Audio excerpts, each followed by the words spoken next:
et dire ce que je peux faire pour les Ivoiriens à ce stade de mon évolution. Forme d'obésité, c'est les mélanges alimentaires qui sont faits et qui ne sont pas bons pour la personne. Et puis ce qui amène aussi au gros ventre, c'est la sédentarité. La personne est toujours assise, la personne est toujours debout. Et elle peut aller à la selle, mais elle n'a pas un transit complet.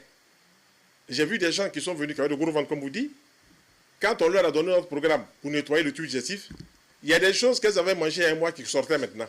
Donc, il y a des choses qui étaient dans le tube digestif. C'est pour ça que nous, on dit, si vous voulez nettoyer le tube digestif, là, vous achetez carottes, oignons, concombres, persil, choux, faites cuire ça avec de l'eau, vous écrasez, mettez de l'huile d'olive dessus, peut-être 2 grosses cuillères avec un peu de sel marin gris.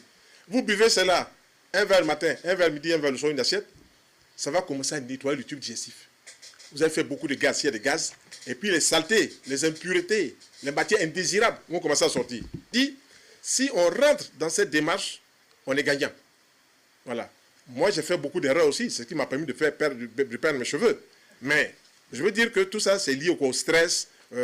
On faisait des repas, pommes de terre frites avec Fanta, Coca-Cola, tout ça. Le sucre, là, qui est dans ces boissons-là, c'est lui qui est dangereux. Ce n'est pas la boisson même, c'est le sucre là qui est le problème.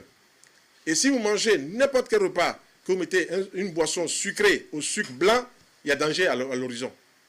Voilà. Et aujourd'hui, tous les médecins qu'on voit en France commencent à s'intéresser à la médecine naturelle. On voit le professeur Henri Joyeux, qui est cancérologue, qui dit la même chose que nous.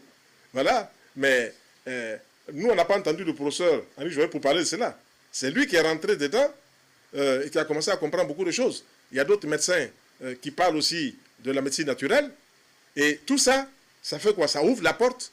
Il faut s'intéresser à la médecine naturelle. Mais nous, c'est une médecine naturelle scientifique qu'on peut expliquer. Je n'ai pas dit que la médecine de nos parents n'est pas scientifique. Elle est empirique. On voit que ça soit, on ne peut pas expliquer, c'est ce qu'on dit l'empirisme. Mais elle est scientifique d'un côté parce qu'elle permet d'aider les personnes. Voilà.